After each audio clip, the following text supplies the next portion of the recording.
we'll be welcoming a professor and his students from BGSU to talk about their trip to Antarctica. So that should be really, really great. That'll be, I believe, at 6 p.m.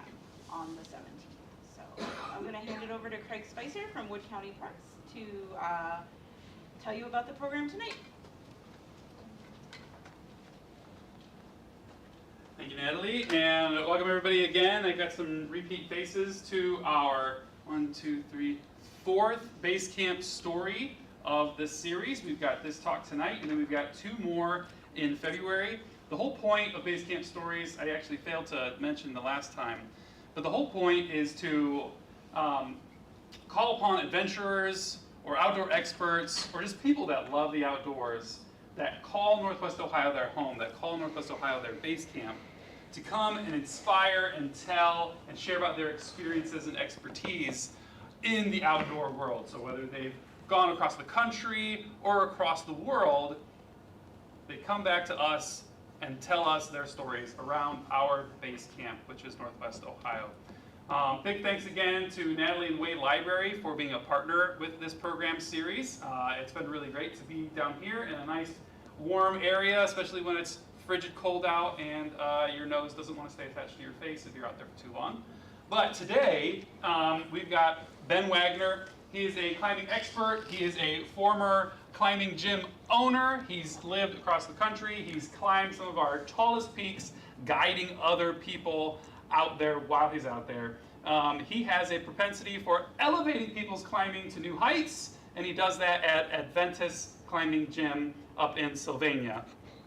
So, without further ado, I'm going to hand it back over to Ben Waggoner. Please welcome him. Make sure my mic is on here. All right, got a green light, so I think we're good. All right, thank you for coming tonight, everyone. Glad you're here. Since we're kind of a smallish group tonight, I'd like to be a little bit interactive with the groups that come in. So if at any time you have any random question to ask about some things that I'm going through with the pictures or the things I'm showing you from the table over here, the climbing gear that I use, then feel free to kind of interrupt me, raise your hand, throw a shoe at me or something, whatever it takes to get my attention. But I want to thank everyone for coming tonight. I know that I have done this a few other times in different locations, but look forward to meeting new people tonight and also introducing you to Joe. Joe over here is one of those guys that Craig was referring to, that I have guided him in a few different places so far. I've taken him to Red River Gorge, and we've climbed in Colorado as well together. And this summer, I might climb with him in the Tetons in Jackson Hole area. Anyone ever been to Red Rocks? Anybody ever been out to Red Rocks? Yeah. So it is, let's see, I don't want it helps with my tasks here. Got it. Okay, it's not a touchscreen. There we go. All right. So few of you have been to Red Rocks. If anyone has been to Las Vegas, okay, change the question. Have you been to Vegas? Okay.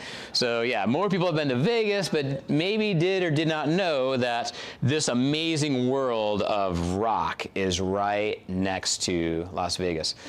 Who has seen Free Solo? That movie about that rock climber who was kind of crazy and climbed up 3,000 foot faces, and the most famous one is called Free Rider, and he did that in Yosemite, climbing up El Capitan, 3,000 feet. Crazy hard climb too that I could not even touch. I'd have to train and get much more fit to try to climb that with ropes. And with a lot of resting over probably a period of 4 to 5 days would take me. He did it without ropes in about 4 hours, I believe. If you haven't watched it yet, and if you can calm your nerves, and a lot of people tell me that they watch it and their palms are just sweating while watching this. It's so crazy what this guy does. Well, he lives, Alex Honnold is the guy in that movie, he lives in Las Vegas. He specifically moved there because the climbing is so good right next to Las Vegas. So it is an amazing place. That's probably my favorite rock that I've touched across the country.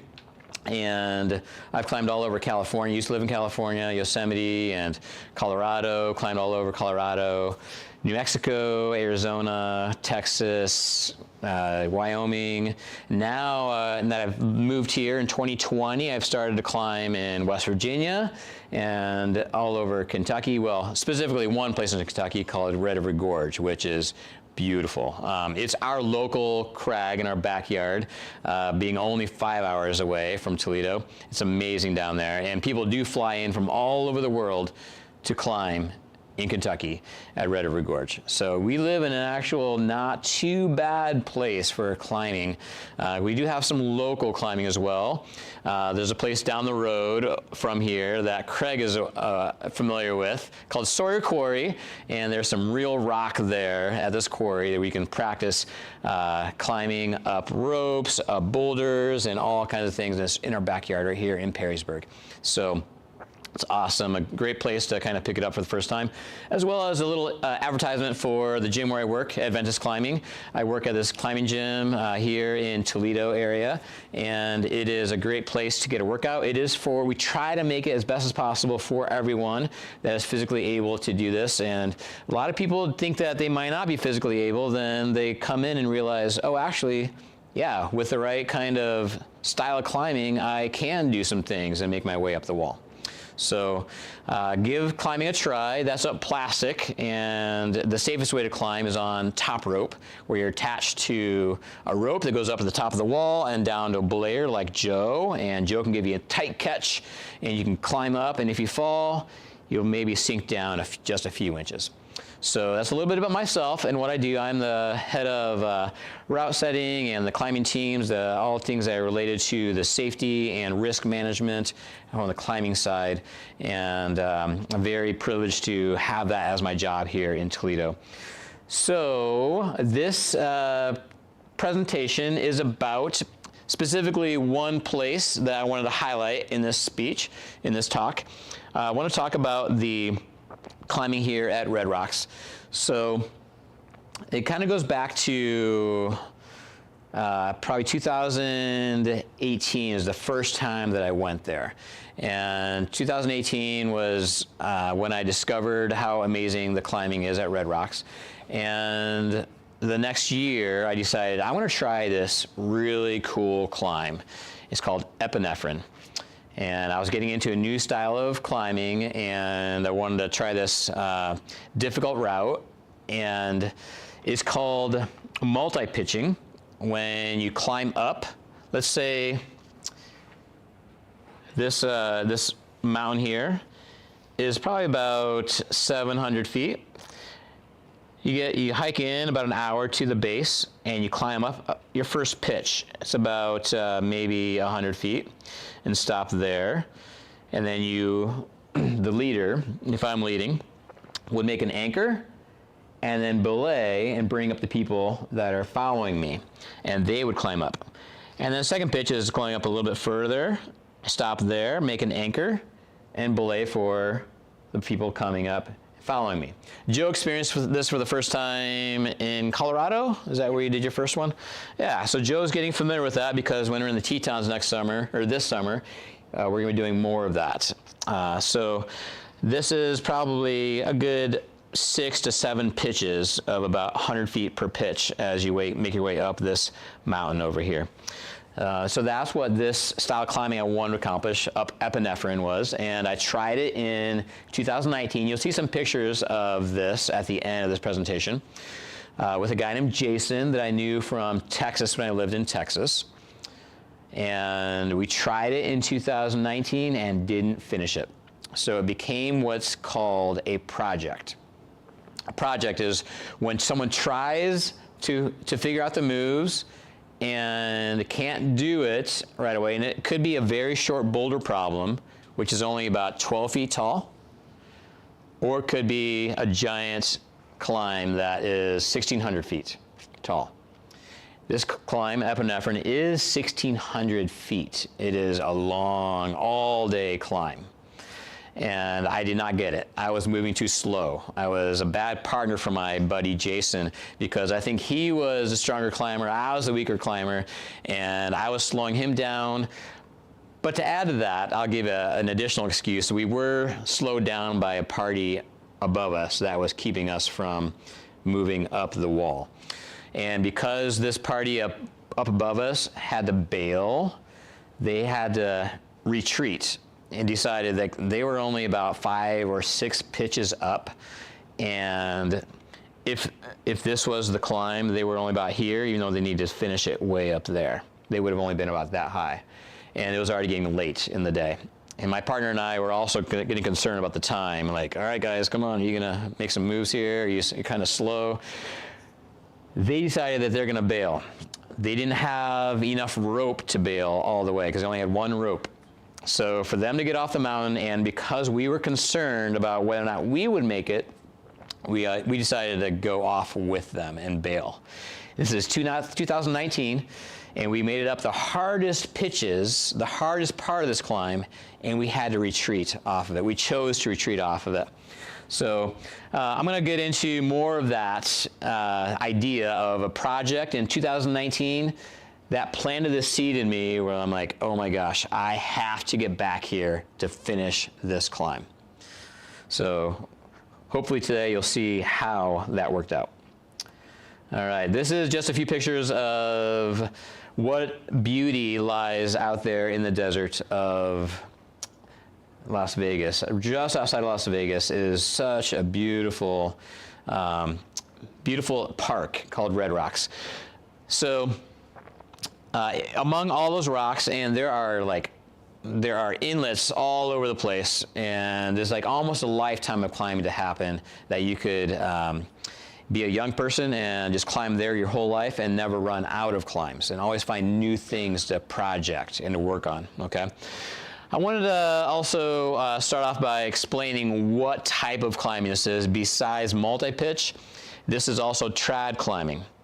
Trad climbing is when you place these pieces inside of a crack, make an anchor that could look like this using carabiners, and this kind of small rope that can be creating a master point down here. I made, from this master point, 1 bigger carabiner that then connects the different things. So my personal anchor, you see my, my beautiful knees here, my legs. My master point, this is my rope that's attached to my harness, is connected to this carabiner. And this one over here is belaying for 2 climbers behind me, a blue rope and a green rope. So I'm able to belay for 2 people coming up using this device right here. That device, I'll pass it around, looks like this. In fact, one of these pieces is the actual carabiner that you see connected right here, this guy. Looks familiar, right? That's that. So this is one version of what you see here. This kind of device is called an ATC guide, and I'm belaying for 2 climbers. You guys can take that and pass it along to everybody. And that's what I'm using to belay for the person that is coming up behind me. So I'm in trouble with my mic here. Is that working? Yeah? Okay. So on this harness, you'll also see some of the other things that might be involved. Here's the blue carabiner, the blue gate. You can see the orange rope. This is the orange rope that I was using on this anchor here. So this is a very strong rope, even though it looks very thin. This is specifically made for climbing. We don't go to Home Depot or Lowe's to get our climbing gear. You gotta go to a real store like REI or order it from a legit climbing company when you wanna bring in or order or purchase some of your climbing gear. So that's what the rope looks like. This is an example of climbing rope.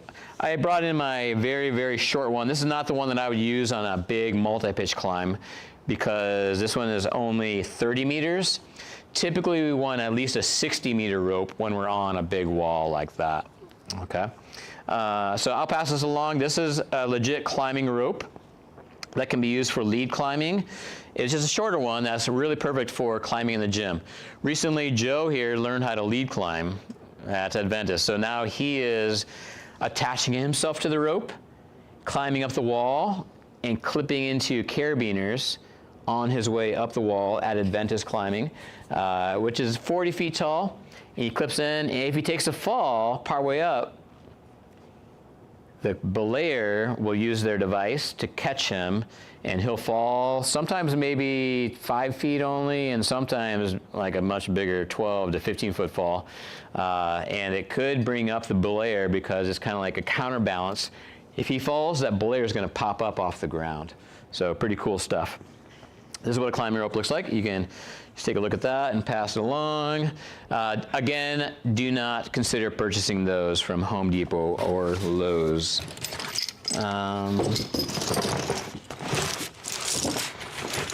Okay, in this bag, I brought a selection of what we call cams. So cams and nuts. This is the type of gear that I use when I'm climbing. And these guys here are special devices that we use.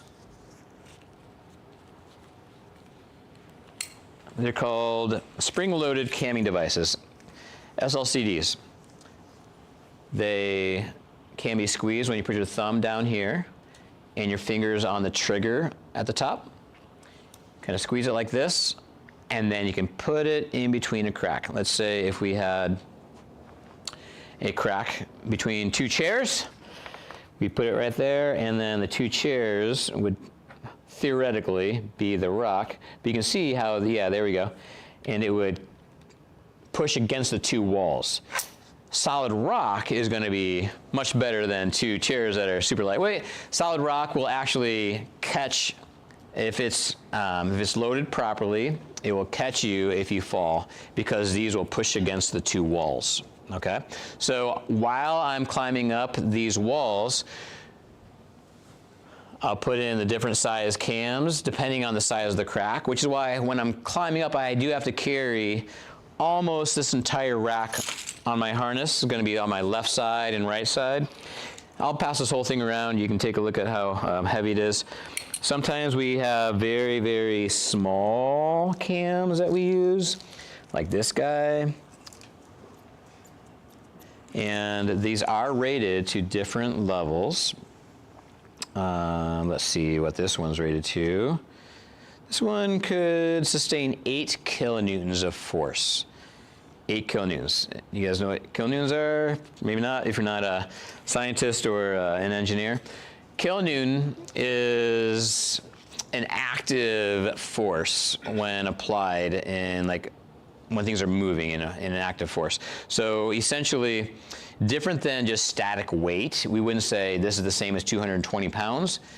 But if you're imagining what a kilonewton is, like each kilonewton is almost, in our mindset, similar to 220 pounds. So this could theoretically lift up 8 kilonewtons, which would be about 1,600 pounds. If you had a 1,600 pound weight, this could lift it up in a static way. But take that 1,600 pound weight and drop it a foot, that would produce more kilonewtons, more force. Does that make sense? Anything that is dropped then is moving and speeding up, that's going to be producing much more force. So if I take a 100-pound person and they take a 10-foot fall, they're actually producing way more than just 100 pounds of force, if that makes sense, okay? So that's what a small cam looks like. And I'll pass around a medium-sized cam here. And you guys can take a look at, here, let's take a look at these two. If you're using a small one, do you use a couple? Or can you put one suffice for you? You got a climbing mind. I like the way you're thinking. Yeah, so when you're using a small one, by the way, the strength of this one is, take a look at that. It should be on here. 10 kilonewtons. So that smaller one's 8, this one is 10. The bigger they are, the stronger they are. Let's see what this one says. Here we go. Joe, you can take this and pass that along. Joe's familiar with these. He's gone trad climb with me before, and he follows me and cleans them. This one is 12 kilonewtons, so even bigger. So it goes 8, 10. Now this is 12 kilonewtons, a lot stronger. So yeah, the more you have, typically the stronger they are. So if you were going to use a very small one, then it'd be good to put 2 next to each other in the same crack. That would be a lot more equalized and strong. Here, because I built an anchor, I want it to be a lot more burly, since I am protecting, this one anchor is protecting 3 people. Myself, I'm leaning hard against this thing. I'm like leaning back, sitting on this anchor, and it's protecting 2 other climbers. So 2 other climbers that are going to be between 150 pounds to 200 pounds, and myself. That's a lot of weight coming down on this anchor system. Would you trust a man-made anchor system with your life?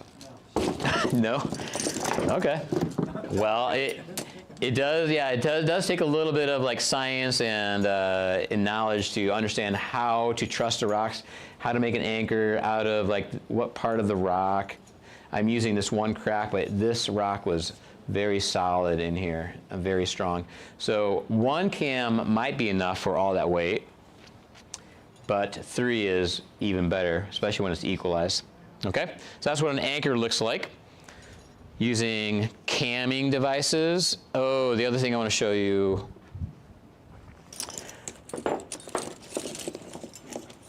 I want to show you what these guys look like.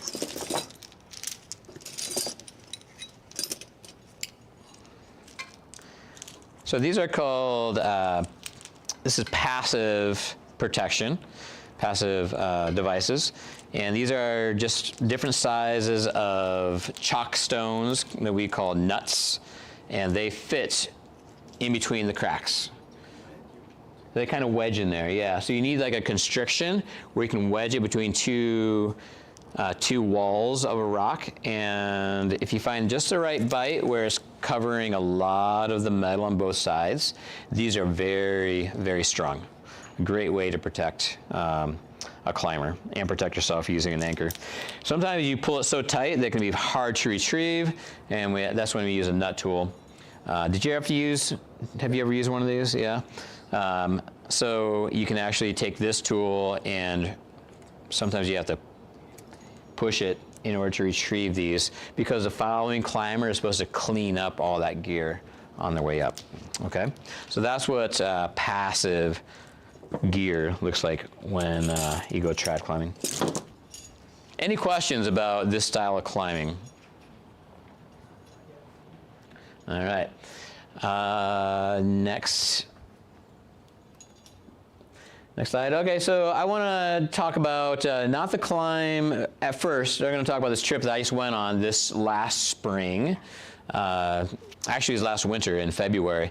Such a nice time of year to go out to Las Vegas because the weather is perfect out there, or can be. It was actually a little bit chilly, as you see us kind of bundled up in long sleeves and jackets. In February, it's actually a little bit chilly out there, but normally it's going to be a nice weather change from what we get here in Ohio and Michigan, especially considering today and what we're going through today. I'm looking forward to another trip I'm taking this March out there, and I'm going to see this couple again. This is Kristen. She's a nurse, and she's gonna be a traveling nurse and work outside of, or actually work inside of Las Vegas for 3 months from January through early April this year. So they're flying me out, and I'm going to guide them for a day or two out there on the rocks coming up in March. This is another worker at Adventus Climbing, Brittany. Very cool, wonderful person. Very delightful to have on this trip as well. This is us halfway up. You can see how high we are off of the ground. This is us about halfway up one of those mountains there in Red Rocks. At the top of one of the climbs, we were able to sign the little paper. Yeah, it's hard to see, but I wrote Toledo, Ohio, Adventus Climbing Crew, Brittany, Ben, Nate, and Kristen. So at the top of most mountains in the US, there's going to be a little hard tin box where you can sign your name and maybe write a little note or a date or something like that. I should have written the date. Maybe someone else did that signed it, but that's all I wrote that day. There's going to be a lot of scenery pictures, just what beautiful images you can find out in the desert. I love these. They're called buttercups. These cactus will grow these, and they bloom every February and March. So here's our crew, Nate, Kristen, Brittany, and myself. And they are pointing, Kristen is pointing to the wall that we did. We did a route called Frogland, and there's a couple moves, and we made it to the top of one of these peaks over here. I think it might have been right here. So we didn't make it to this one. That was on a different day. This is actually where I made it to at the top of Epinephrine. So we summited one of these lower summits on probably the Tuesday or something, another day I was there, and then a few days later I made it to the top of Epinephrine with another buddy of mine. That's our Toledo crew. And this is what it looks like to be on a multi-pitch. So you can see the climbers up ahead. One climber's down below looking up at what's happening, and they see the ropes coming down below to the previous climbers. Another climber's here at an anchor, and then another climber could be waiting their turn to get up there.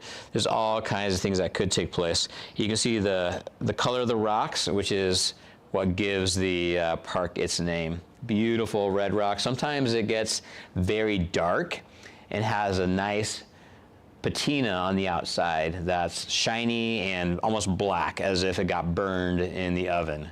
It's amazing. But that rock does get baked every summer. Like if you go in the middle of July and August, it's going to be probably well into the hundreds when you're out there. So be careful what time of year you decide to go out there. Yeah, they have tight canyons. This is our crew. Another guy from the Toledo area met us out there, and I showed him how to climb this guy here. So this is him kind of learning how to place those cams. See all the cams that are on his harness as he's looking at a crack, trying to find the right piece to go in there. This is what, I included a few pictures here. This is what it looks like to have that piece in between two walls. Specifically, this would not be one that I would trust. He was learning, but you see when he was climbing, I was trying to show him the ways, and I picked a very easy climb. I knew he most likely, 99% of the time, would not take a fall on because it was so easy for him. But he did place a piece that is undercammed. Undercammed means that when you place it in, it's only pushing against the walls at this level right here, rather than something a lot more cammed. So when these are tighter, you see the bottom points.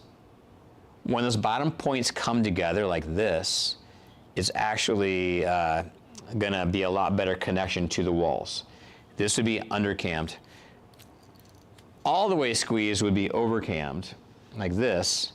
And the problem with overcamming is it might be hard to retrieve. You do need that cam to be able to retract and get smaller in order to pull it out of the rock. I have lost a cam or two because of someone, myself maybe once had to do this where I cammed it in there, and I was just so desperate, I just jammed her in there, and I wasn't sure if my partner would be able to retrieve it, and they could not, so I lost a cam that way. You gotta be careful because cams are not cheap. That's probably, that purple one that you see in this picture is probably a $70 to $80 piece.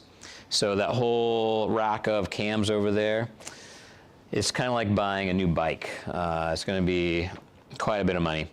When you think about it though, if you're gonna get into climbing, those pieces do last you a very long time. So there's another piece that he made. another piece. This is his first pitch that he did. I had some good instruction time to talk to him about what an undercammed protection looks like. There's me. I always take a medical kit with me when I go climbing.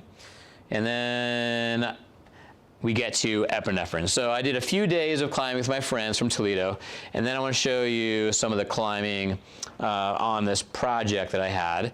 This is me climbing with a guy named Kagan, and he grew up in Ohio. He went to Ohio State, so he's a Buckeye. But now he lives in Washington. He is a rocket scientist, an aerospace engineer kind of a guy. He makes parts that go on these rocket ships that go into orbit. So he's, I think, working on one of those designs where they send rockets that can also then land at specific points, so they don't have to waste the whole rocket. Excuse me. Blue Origin might have been that. Did I put that water somewhere? There it is. Pardon me.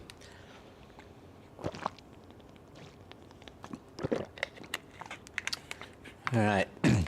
So we had a nice 1 hour approach. This is the morning of the hike. We pulled in right at sunrise, and we started our hike. About an hour hiking to get into this canyon. You can see, there's my mouse there. This trail kind of winds its way into this canyon in between these walls back here. And that's where, right here is right about the face where epinephrine is, this big 1,600-foot climb to the top of that mountain. So we're going to try to do this in one day, and this is what it looked like. Looking up one of the pitches, you see these areas called the chimneys. So this is looking straight up. And what happens is, it's hard to tell, but there is a little climber right up in there. It's hard to see him, but there's a climber in there. And what you do when you're chimney climbing is, typically you will put your back against one wall, and you'll put your feet up against the wall in front of you, and kind of try to inch your way up both walls. So you're going to see some more of that in the next few slides here. Actually, quite a bit. I believe this is myself coming up in between those two walls. I also have the luxury of a side crack. You see how I have my my arm. There's several ways I'm keeping myself from falling and inching my way up. I have my back against one wall, providing some friction. 1 foot against the wall in front of me. 1 foot behind me. So 1 foot like this behind me, other foot in front. One arm stemmed out like this in front of me, palming, pushing against that wall in front of me. And my other arm is giving a chicken wing in this crack. This is a chicken wing. So I'm providing more friction by bending my elbow like this and getting friction from the back of my arm against one wall, and my palm providing friction on the other wall. So all these parts moving together is a full body workout. And this is probably about literally 400 feet of climbing this way. It's just slow movements coming up this wall. So this is me inching my way up. You see I had to remove that cam, so I first took the rope out of it. Here is where I'm removing the rope. Let's see if I can expand that. I don't know if I can. Oh, there it is. I can get a little closer. So yeah, do you see my hand is trying to take the rope out of there? And then the next slide shows that the rope is no longer attached to that cam. And then I need to take that cam out and put it on my harness so that we can take it with us for the next pitch. Hey, Ben, Yes. so in that position right there, you said about 400 feet? This is probably about, because there's a first pitch of about 100 feet, and then a second pitch. Before the chimneys, there's a few pitches that are not chimney climbing, it's just like face climbing. So this is probably about 500 feet off the ground. And at that point, you're not suspended by that rope at all. It's not pulling me up. It's only there to protect me if I fall. Right, and it's not bearing any weight in that position. Not in that position, nope. Unless I took a fall, which I did not. Did not take a fall, but it could have caught me. If I fell in this position right here, I would have swung. You see how the rope's coming off the side? Kagan was over here to my right, belaying for me, pulling the rope through that device, that red device I was talking about. And if I had fallen from over there, I would have swung underneath of him. And in this case, I'm the follower. So he led this pitch, made the anchor, and belayed for me to come up. And then I'm about to do the same thing for him on the next pitch. So now you see me, at this point, I'm reaching for that cam to remove it, and by now I have removed it and it's on my harness. Now I'm looking up to continue that climb and finish that pitch. Sometimes your face just gets a little bit intense when you're like, really want it. I was really stressed out. Like, I wanted to be done with that pitch. That was hard. I think that is what we call the crux of the climb. The crux is, well, it's like a Latin word for cross. It's like crucifixion. The crux of the climb is like the hardest part of that rock climb. And this pitch was the hardest pitch. This is me looking down at the top of the next pitch at Kagan. Random picture of rock. Kind of hard to tell what's going on in some of these pictures, but that is looking straight down. And this is looking up at the climber. So you can see how smooth the walls are, how there's very few features on this wall and this wall. But we had to sometimes use the little cracks, but most of it is just one part of our body against this wall and our feet against the other. And you have to decide, am I going to put my back against this wall, my feet over here, or back over here and feet over here? Sometimes it depends on the angles that you're working with, okay? It was a very strenuous first half of the climb, getting up through those chimneys. And this is us finishing up the chimneys. That was the last of the chimney pitch right there. And now we start the next part of the climb, which is working up pitches 7 through 11. And that's more face climbing. A lot more relaxing and enjoyable. So this is me on the top of this pitch here. I'm about to place another cam in the rock. You can see how this rock is kind of like falling over. It's a slab, much easier than the straight up vertical or overhanging sections. Okay? Raise your hand if you would do this with me. Who's psyched? Who's ready to climb with me? All right, we got one guy up here. Maybe. And we got a maybe here. All right. Everybody else is here for entertainment purposes only. Joe, you ready for this? I'm ready. All right. All right, this is me looking down. You can see how the rope is coiled at my feet. This is me looking down probably from one of the upper pitches. I think this was pitch 9. And I was taking the odd pitches, he was taking the even pitches. So we kind of alter back and forth. And when you are setting up your climb, typically you will look at the pitch and look at the guidebook to see which pitch is the hardest one, who's going to take that, and then decide, all right, who does the first pitch? So that the first time I climbed this back in 2019, I ended up at the crux. I was leading the crux pitch. which might be partly why we had to bail. I was a little bit slower back then. Even though I was younger, I'm a better climber now, and I'm almost 50 years old than I was back then. I understand things a little bit more, and I'm able to understand movements on this route.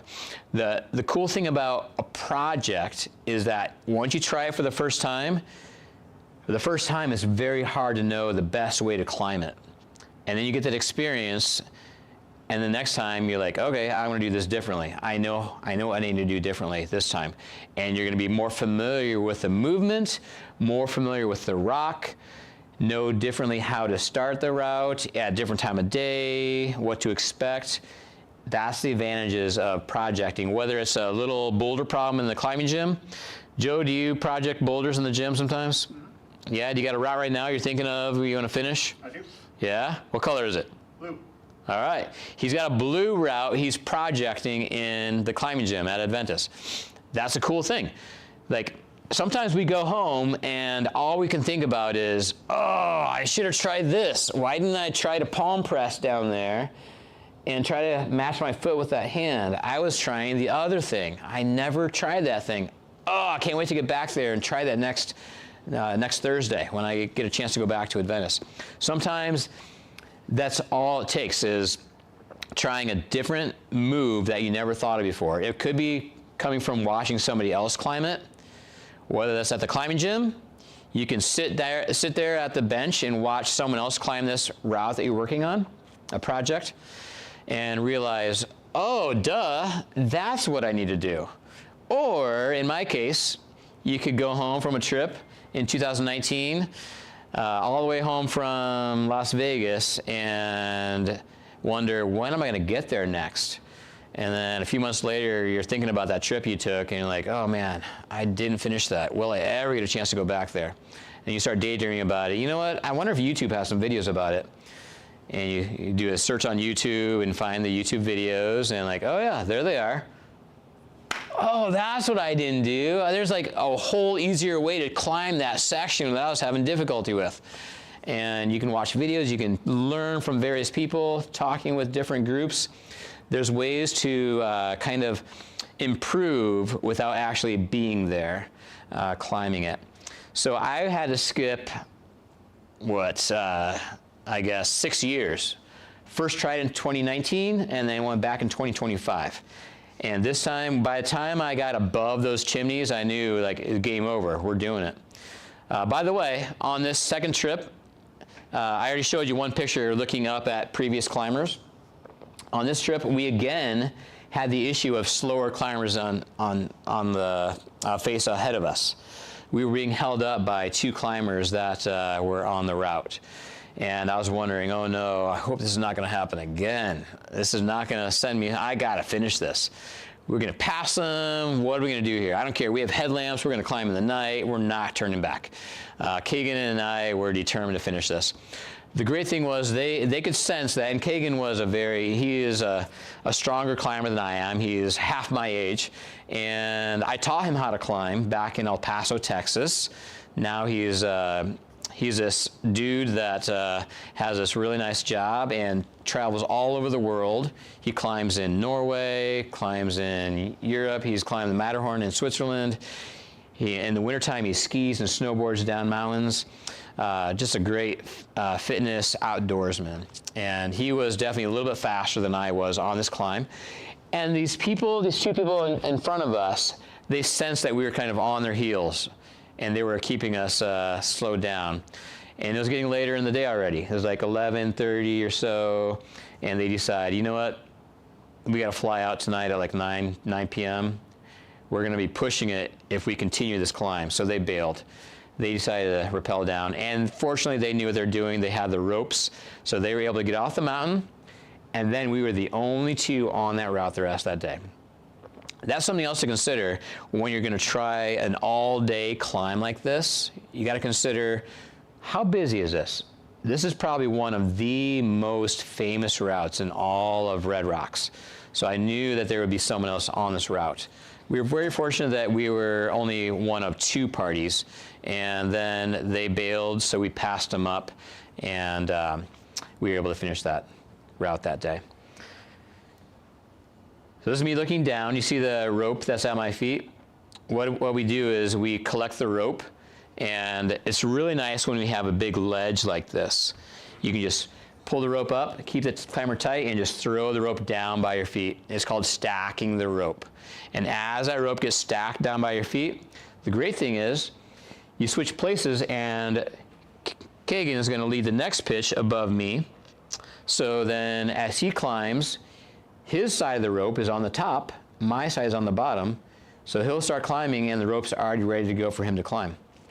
So I don't need to do much except for just throw it on the ground by my feet. Sometimes we don't have this luxury of a nice solid platform. Sometimes we have to actually hang there on an anchor without anything on our feet. So we're just sitting in our harness. Literally, the blood is just leaving your legs, and it's a little more annoying, a little less comfortable. A lot more comfortable when you have a nice ledge to stand up on and take the weight off your harness, and you can relax. You can actually, I didn't do it, I didn't take the time to do it, but you can actually unstrap your shoes and let your feet breathe a little bit. Climbing shoes, I didn't bring any tonight, but you can tell they are quite different than normal shoes. They fit very tight, and these specific shoes, they curl your toes inward like this, so that you can climb better and use better little footholds. So they cram your toes in tight. It's not very comfortable to wear those all day. But this is what it looks like looking out over that Black Velvet Canyon. The canyon here is called Black Velvet, and there are literally probably 7 or 8, maybe a dozen canyons like this all over Red Rock. So there's so much rock there to be explored. But way out in the distance, there's casinos.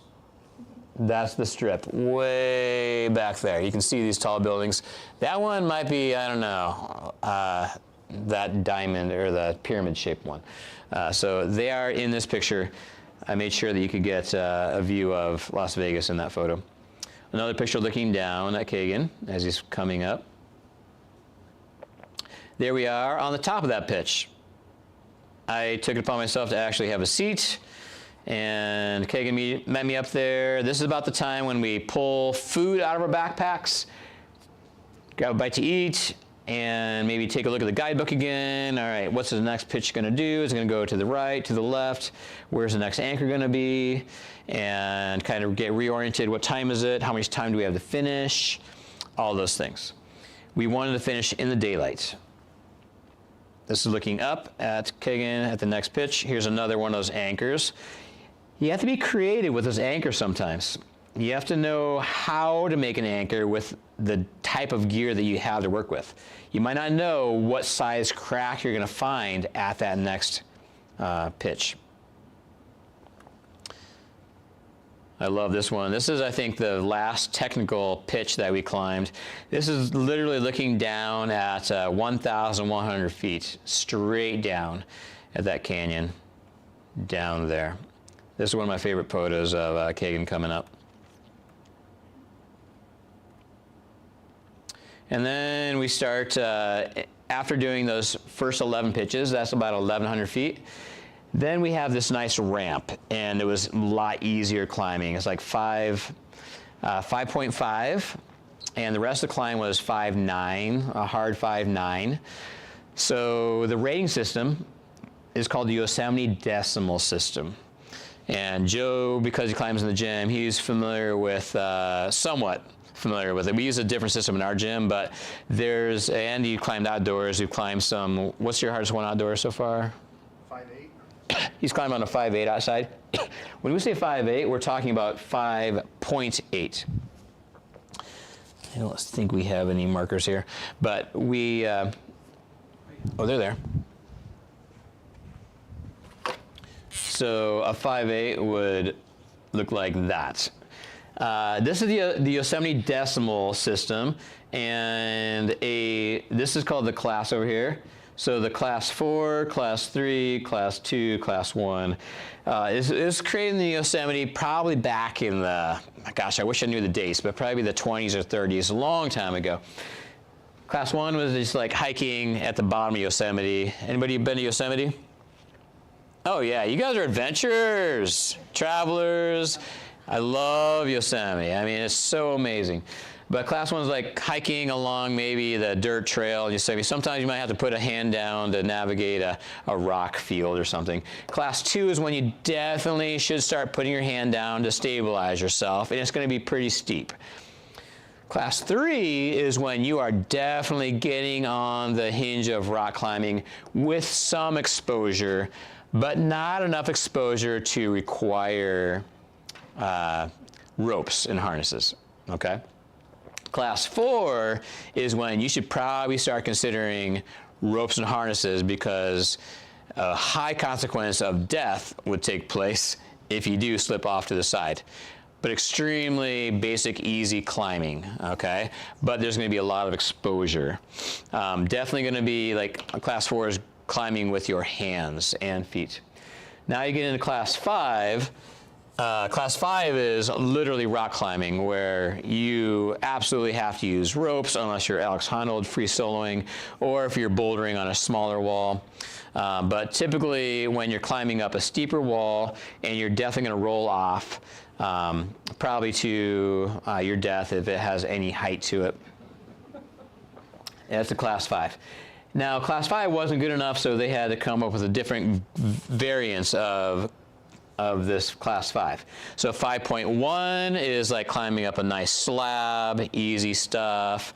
Class 2 is almost like it gets steeper and steeper and steeper, almost, but you can have a very, very hard slab climb. So slab is when you're climbing on this side right here, and then overhang is like this, when you're climbing on the upside down kind of holds. Sometimes you can climb on an overhang that can be as easy as a 5.7, 5.8, depending on how good those holds are.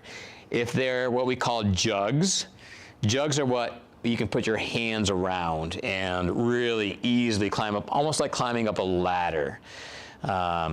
That would be a jug haul, we call it. Like a 5.8 might be a steep climb that's short, jugs the whole way, not too terribly hard. But if it's severely overhung, that same jug haul, really steep, might turn into a 5.10 or harder. So we have these things, when it gets harder, into like a 5.11, that's still not enough to tell us how difficult it is. It might be a 5.11B, or it could be a 5.11D, almost a 5.12. So there's like varying, like different degrees of difficulty. The funny thing is, these numbers mean a whole lot to some people. And for some reason, or for some people, it's a very good reason, because they're professional climbers and they have to show off what they can do. So they have to be at like the top of the professional levels of climbing. But for a lot of other people, it's just kind of a way of testing yourself to see if you can get into that next level. I really want to get into more consistently into the 5.12s as I reach my 50th year of life. I'm trying to get stronger. I want my 50th year to be my strongest year ever. And that's what's great about rock climbing, is that you can constantly improve and progress.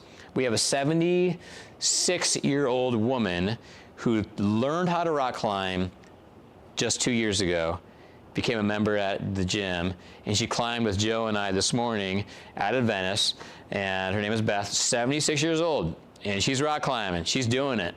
So don't let that be an excuse for why you guys might be tempted to not climb at Adventus. She's getting stronger, she's staying fit, and she's said that she's actually improving. So it's cool to see that even at her age, she's still able to see progress and getting better and better and better. We at Adventus, we have a different system. We use leaves, actually, because we're in the township of Sylvania. So we use leaves to show how difficult the route is. The more pointy the leaf is, the more difficult it is. And the easiest routes aren't even leaves yet, they're acorns. So it starts with an acorn, and the hardest ones are oaks. It's kind of like a good way to connect the two, the oaks, or the acorns to the oaks. But in between we have cottonwoods and ginkgos and sassafras, and then it goes up to tulip leaf, and then a maple, and then the oak. So that's how we do it in our gym. We like to tell people, don't take the grades so seriously. If a route looks fun, climb it. If it doesn't look fun, don't worry about it. Because grades are very subjective. What is said to be a 5.9 in Las Vegas won't feel like a 5.9 in West Virginia, that's for sure. There's a place I go to in West Virginia called Seneca Rocks. I'll ask, anybody heard of Seneca Rocks? No? You've heard of it? Have you been there? Beautiful place. It's only about a 6.5 hour drive from here.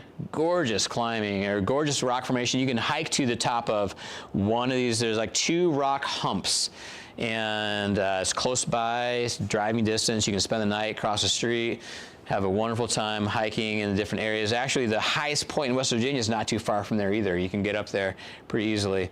But Seneca Rocks in West Virginia, great place to visit. It's terribly hard though. The 5.8 in Seneca would feel like a 5.10 in Las Vegas, okay? So at the point we got to this area, this is the easy climbing. This angle I'm taking a picture from, it looks funky, but it's kind of like slabby over here. And this is not overhanging, it's actually the opposite. It's a little bit of a slab. We're going up this slab to the top of the wall. This is actually after we finished the slab, we pulled the ropes, put them back in our bags, took off our harnesses, we celebrated the top of the technical climb, and then we got to the top of the mountain. So this is us at the top, me and Kagan, and this is what it looks like to be happy after finishing a route that you've been wanting to finish for the last 6 years. It felt really good.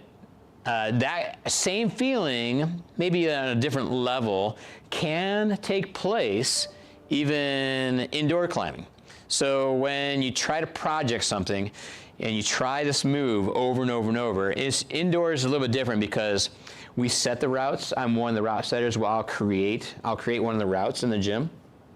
And I might make a nice ginkgo, and Joe might be working on this ginkgo in the gym.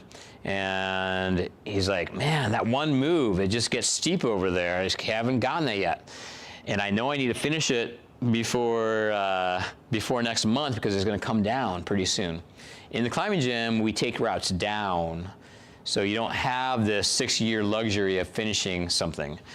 You have to project it and finish it. But after trying something over and over and over, working on it, it feels so amazing to finally figure it out and finish it. And the good thing about the climbing gym as well is that you might be disappointed sometimes that you didn't get a chance to finish it in time before it came down, but eventually you'll forget about it anyways because your next climb and your next project will show up, okay? So this is me at the end with Kagan and just taking some awesome pictures, looking out over the desert. Again, that is Las Vegas. I'm not sure if you can see it. It gets so blurry back there, but it's cool seeing the lights come out at night. We finished it just at dusk, right when the sun went down. If you turn around, actually, and I'm not sure if it was in the previous pictures, but there actually was still some snow visible. Yeah, there it is. You can't tell from probably that image right there, but there is snow on that mountain way in the background over there. It's called, I think, Mount Wilson outside of Vegas. So it was cool to see all that. Yes? Hey Ben, okay, so you said this is at dusk, Yes. and you said you finished the climb. Do you consider finishing the climb when you peak or when you get back to your, let's say, your vehicle, your starting point? Oh, good. Great question. Great question. We finished the climb. I would say the word that we use is called scent. We sent it, S-E-N-T, sent.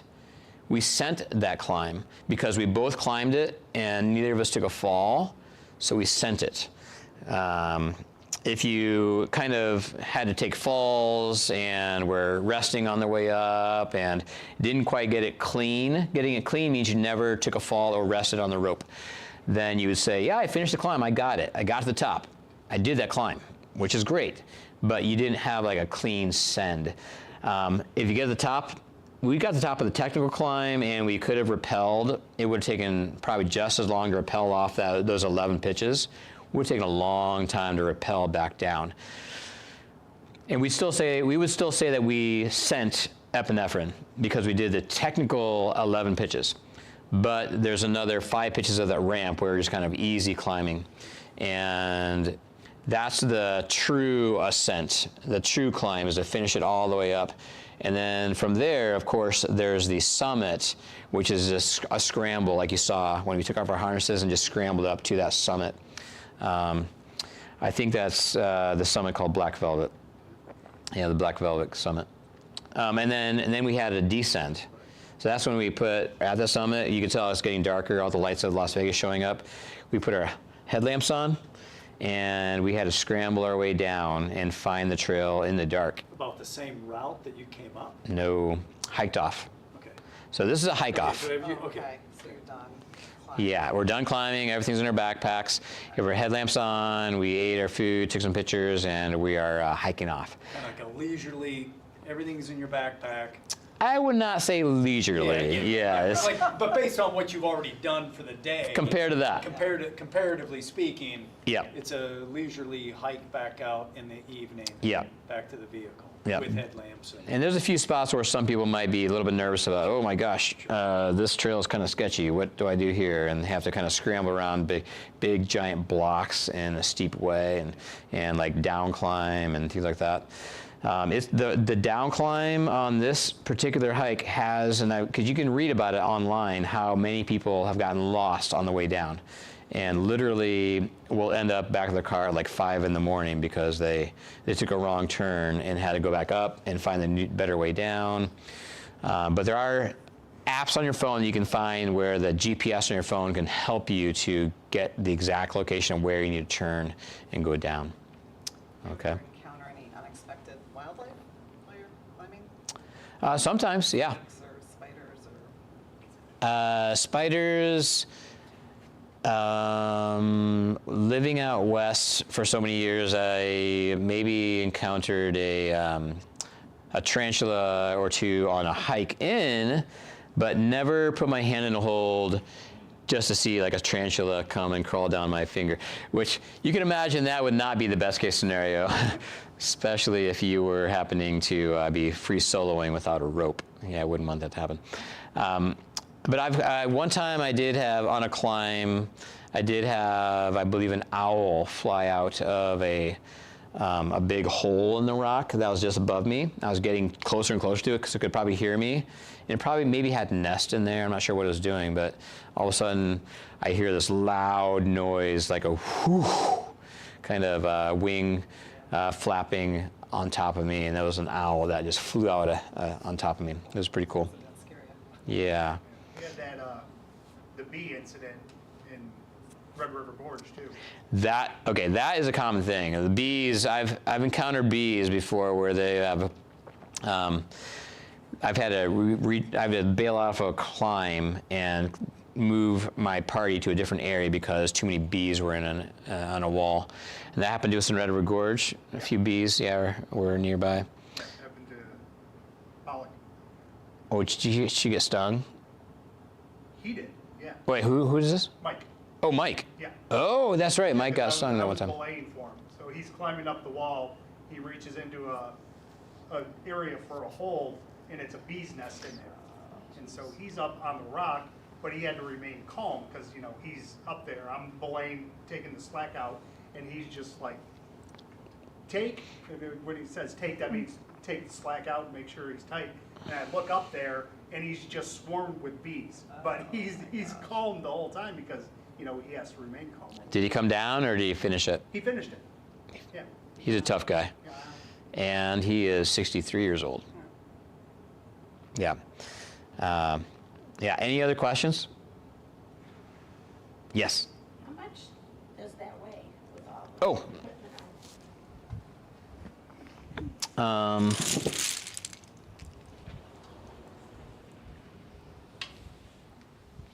We can take that and. Yeah, you guys can pass it around. So take that, and Think about also the stuff in your backpack. And you also have 2 ropes if you're taking 2 climbers up with you. You also have to have your snacks, your water for the day, because you're not going to find water on that route. So you got your water, you're packing up there. It got cold, so we had to have a couple different layers. It was actually that day we climbed Epinephrine was really cold in Las Vegas. I was wearing like literally almost every article of clothing I brought on that entire trip from Toledo. Yeah. So that's like a typical climbing rack for an all-day climb like that. All right, cool. Pounds? What's up? 40? Is that What's- about 40 pounds? 40, I would not say no. You've got other stuff too. Oh yeah, I'd say if you're carrying up like this and the ropes, like these types of things, like the gloves, the belay device, the extra slings, I'm also carrying those, extra locking carabiners. It is going to be probably, with those and the ropes, probably about 40 pounds, yeah, that you're carrying up with you. Or 2? Depends. On this day, we had 1 rope. And guess what? In those chimneys, a really cool thing was my friend Kagan had a system, and I'm developing a system as well, but he had a system for hauling up a backpack, like a smaller backpack, so that we jammed my backpack inside of his. Because when you're in the chimney, you don't want that backpack on your back while you're inching your way up. And I think that was one of the issues when I tried it the first time. I was trying it by hauling that backpack with me. I was climbing up with the backpack underneath of me. It was attached to my harness, so it was like underneath my legs. And I was climbing up with that backpack, that 30 or 40 pound backpack, with me as I'm climbing up, which made me so tired. So this is a much more efficient way of attaching another rope to the backpack. The leader gets to the top at the anchor and pulls the backpack up by itself, so it's up there, and then belays for the leader to come up. And the leader, so both the leader and the follower, neither of us had to haul the backpack up those chimneys during the hard climbing. So. Can you address the fitness levels and specific exercises for climbing? Depends on the style of climbing. Like I'm talking about the different levels of the Yosemite Decimal System. There's different levels for climbing indoors versus outdoors. We have, in the climbing gym, we have some routes. The acorns are going to be shorter, they're going to be easier, they're going to be jugs the whole way. And if you're on top rope, you can go up 5 feet. Oh, take a break. All right, here we go. Get back on. Go some more, take a break. If you are trying something like this, epinephrine, then you have to consider the fitness level to quickly hike in and then climb all day and then hike off at night back to your car. We were able to get back to the car and to a restaurant to eat before 9 p.m. at night, which is actually pretty remarkable. After all the stories I read about people having to wait till like midnight or 2 in the morning to find their way back to their car, we were able to fortunately get back to the town and grab dinner. I didn't necessarily train in a fitness way for this. There's like a certain level where I've kind of plateaued. And through all the years, I've kind of been able to stay at this plateau. So I'm trying to actually bump it up another notch or 2 to get even better. But fitness, it does, for climbing, it shouldn't keep you away from climbing if you don't have the upper body. I tell people this: if you are staying away from climbing because you don't have the upper body, guess what? You need to rock climb, because that'll get you the upper body, okay? I mean, that's a great way to build that upper body. Joe probably knows this. You've been climbing for how long? A little over a year. Little over a year, okay. And have you noticed that you're getting stronger? Like, Absolutely. yeah, your body's changed a little bit, right? Yeah. So, like, a lot of climbing is all about the arms hanging on the holds. But the better you can use your legs and your feet, then that's going to help you get up that wall better and better. There's no way around it, though. Climbing is all about upper body, and then flexibility and wisdom with how to move your legs. Technique is involved with it. It's kind of like, I compare it to maybe surfing. I used to live in California, and I used to climb and surf in California, and I was a beginner surfer the whole time I was there. I was never very good. But I was so frustrated when I went to the beach, and I was thinking, all right, I'm like this 30-year-old young guy, and I should be able to be fit, and I'm a rock climber. I know what I'm doing out here. And I'm struggling to find my first wave, and I see this guy who's got me by 20 years, and he's got this big old belly, and he's like back and forth, just doing this way better than me because he's got the knowledge, got the experience, knows how to do the techniques, knows when to start that wave, how to stand up, how to balance, all those things. Climbing's a lot like that. You can find somebody in the gym that might not look like they would be a great climber, but they're crushing it, doing great. So I encourage you all to not let what you think might be a physical constraint, and I know there are some legit physical constraints. Someone might have had a shoulder injury and cannot lift their arm above this level. You're gonna have a hard time if you can only lift your arm right around here. Shoulders are very important for climbing, but climbing can help a shoulder as well. Climbing can help you avoid other injuries the more fit you become, okay? But great question, I appreciate that. And you're interested in climbing? Yeah? What type of climber are you interested in, or what got you interested in it? I would be interested in some climbing like this, Tetons that you mentioned earlier. I think I've seen another presentation on it. Oh, were you here a couple years ago when I did that? Okay, cool. Did some climbing or like indoor climbing like what you have. We did that in Germany. Oh, awesome. Okay, cool.